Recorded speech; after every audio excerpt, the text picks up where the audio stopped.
آج ہمارے سامنے پاکستان اسٹاک ایکسچینج میں لسٹ ہوئی ایک ایسی کمپنی کے بارے میں کچھ نوٹس ہیں جو بظاہر تو آپ کہہ سکتے ہیں بہت آسان لگتی ہے جی، لیکن جب آپ اس کی پہ میں جاتے ہیں تو معاملہ بہت عجیب ہو جاتا ہے۔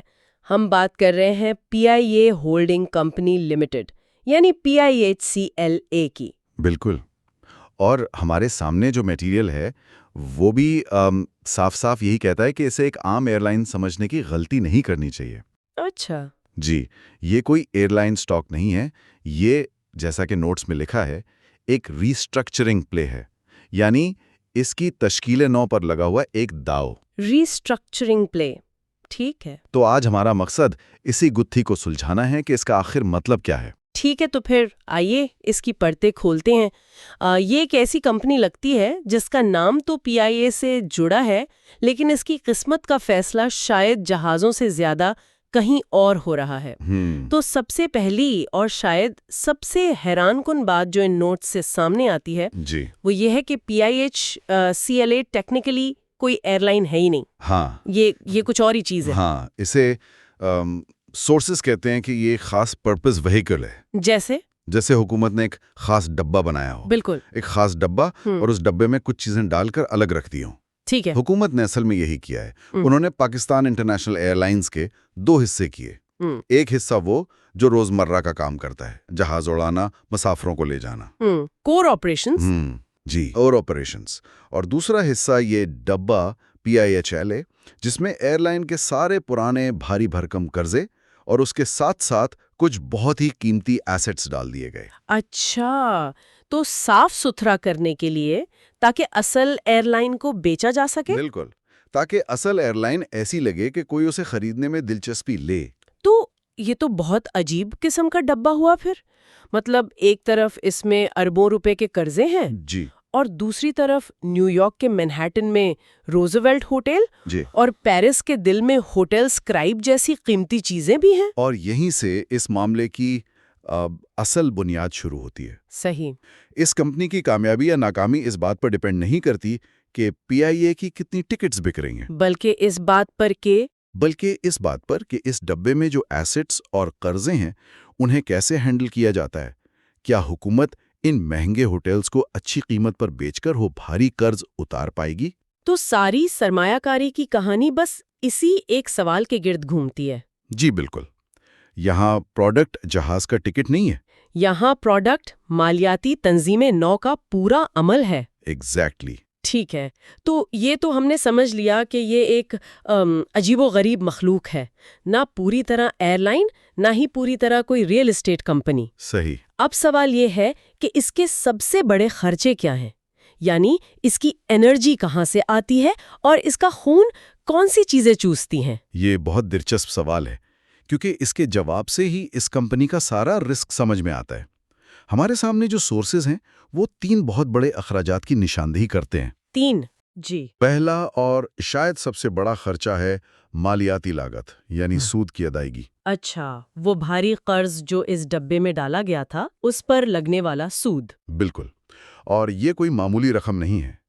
جب آپ پر سینکڑوں ارب روپے کا قرض ہو تو انٹرسٹ ریٹ میں ہلکی سی تبدیلی بھی سونامی لے آتی ہے۔ صحیح۔ پاکستان میں انٹرسٹ ریٹ کو کیبور کے ذریعے ناپا جاتا ہے، اور سورسز بتاتے ہیں کہ کیبور میں صرف 1% کا اضافہ اس کمپنی کے سالانہ خرچوں میں اربوں روپے کا اضافہ کر سکتا ہے۔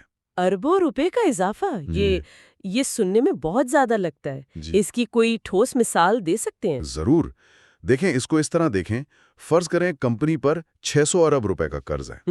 ٹھیک ہے۔ تو انٹرسٹ ریٹ میں صرف 1% اضافے کا مطلب ہے سالانہ 6 ارب روپے کا اضافی سود۔ 6 ارب؟ جی، اور اگر آپ اسے روزانہ کی بنیاد پر دیکھیں تو یہ تقریباً 1.5 کروڑ روپے بنتے ہیں۔ روزانہ یعنی ہر روز صبح کمپنی کو آنکھ کھولتے ہی 1.5 کروڑ روپے ایکسٹرا سود دینا پڑتا ہے۔ اتنا بڑا بوجھ ہے یہ تو واقعی بہت بڑا بوجھ ہے، اور یہ تو صرف پہلا خرچہ ہے۔ جی، سود کی ادائیگی تو ایک ایسا مسئلہ ہے جو ملک کے اندرونی قرضوں سے جڑا ہے، لیکن اس کی کہانی کا ایک بہت بڑا حصہ تو عالمی مارکیٹ سے بھی جڑا ہے نا؟ آپ نے بالکل صحیح پکڑا۔ مطلب جہاز کو فیول چاہیے؟ بالکل۔ دوسرا سب سے بڑا خرچہ ہے فیول کی قیمتیں۔ مٹیریل بتاتا ہے کہ جیٹ فیول ایئر لائن کے آپریٹنگ اخراجات کا 30 سے 40% تک ہو سکتا ہے۔ 30 سے 40%؟ ہاں، یہ ایک بہت بڑا حصہ ہے اور اس کی قیمت پر کمپنی کا کوئی کنٹرول نہیں۔ صحیح۔ یہ پوری طرح عالمی منڈی کے رحم و کرم پر ہے۔ سعودی عرب میں کچھ ہو جائے، رشیا میں کوئی مسئلہ ہو، قیمتیں آسمان پر چلی جاتی ہیں اور اس کا سیدھا اثر یہاں پڑتا ہے۔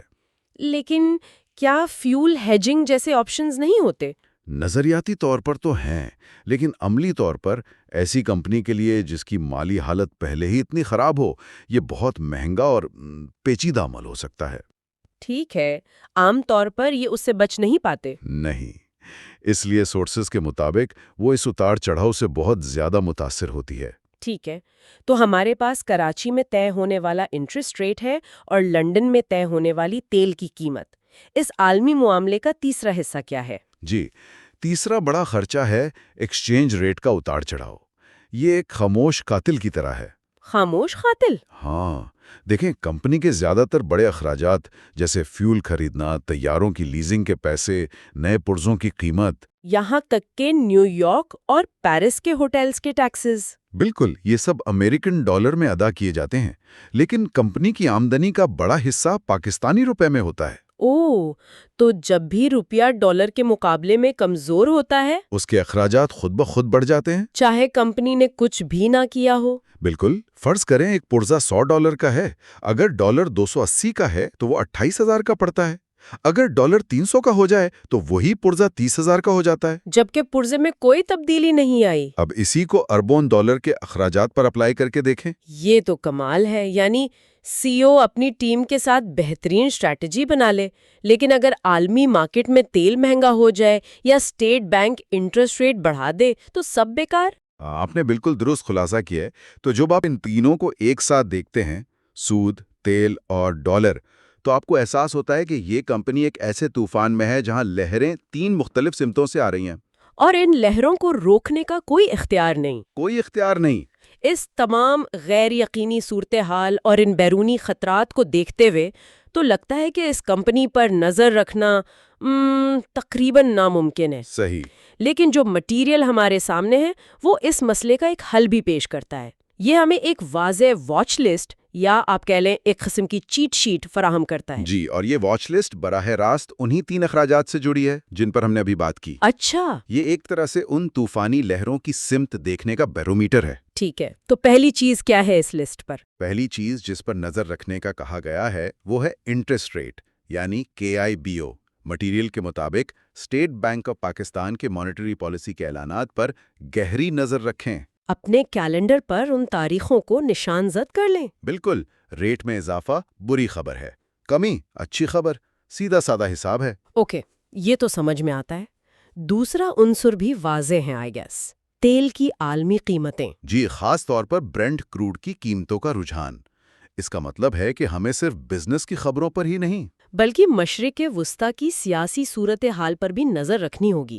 وہاں کوئی بھی گڑبڑ یہاں سیدھا اس کمپنی کے منافع پر اثر ڈالے گی۔ صحیح۔ اور اب آتے ہیں تیسرے اور سب سے اہم عنصر پر۔ سب سے اہم؟ جی، جیسا کہ مٹیریل میں بار بار زور دیا گیا ہے، اور وہ ہے نجکاری کے عمل میں پیش رفت۔ اچھا، پرائیویٹائزیشن۔ جی، پہلی 2 چیزیں تو صرف خون بہنے کو کم یا زیادہ کرنے کے بارے میں ہیں، یہ تیسری چیز اس بیماری کے علاج کے بارے میں ہے۔ تو یہ وہ بڑا ایونٹ ہے جس کا سب کو انتظار ہے۔ یہ وہ لمحہ ہے جب حکومت اس خاص ڈبے میں سے روزویلٹ ہوٹل جیسے زیورات نکال کر بیچنے کی کوشش کرے گی۔ آپ نے کیا خوبصورتی سے اس کو بیان کیا ہے، بالکل یہی ہے۔ تاکہ اس ڈبے پر لگے قرض کے بھاری بھرکم سٹکر کو پھاڑ کر پھینک سکیں۔ بالکل، سورسز اسے ایک ویلیو ٹریگر کہتے ہیں۔ Value trigger? یعنی ایک ایسا واقعہ جو ایسٹس کی چھپی ہوئی قدر کو اچانک سامنے لے آئے۔ جب تک قرض کا بوجھ ہے، ان قیمتی ہوٹلز کی اصل مالیت نظر نہیں آ رہی۔ صحیح۔ جس دن ان میں سے کوئی ایک بھی کامیابی سے فروخت ہو گیا اور اس پیسے سے قرض کا ایک بڑا حصہ ادا کر دیا گیا، اسی دن اس کمپنی کی پوری تصویر بدل سکتی ہے۔ تو اس سب کا مطلب کیا ہے؟ مجھے لگتا ہے کہ مٹیریل میں دی گئی پرو ٹپ واقعی سب کچھ بیان کر دیتی ہے۔ جی، یہ PIHL میں سرمایہ کاری کو تشکیل نو پر لگا ہوا ڈاؤ کہتی ہے۔